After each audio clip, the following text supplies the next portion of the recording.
حبايبي اليوم جبت لكم لبان الذكر اللي احنا بالعراقي نسميه العلج المر.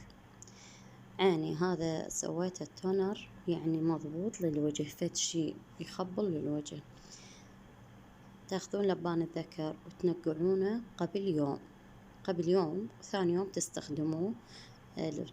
تخلونه بهاي القنينة وتخلون مقاديره يكون مثل قلاص مي على خاشوقة كوب من لبان الذكر، وتخلوه تبيتوه ثاني يوم تستخدمونه، راح هيجي يصير عندكم. او حتى لو تخلوه مثل يومين 3 ايام ماكو مشكلة، حتى لو اسبوع. انا هذا صار له اسبوعين من سويته.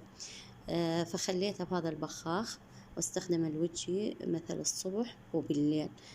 ما اقولكم على فوائده، يعطي نضارة للبشرة ويصفيها ويشيل حب الشباب والنمش كله يشيله ويبيض البشرة ويوحد لونها. بس لازم تستمرون عليه، مو يوم يومين تتركوه ما راح تاخذون نتائج، لازم تستمرون عليه. يلا تاخذون نتائج. عليكم ألف عافية بنات.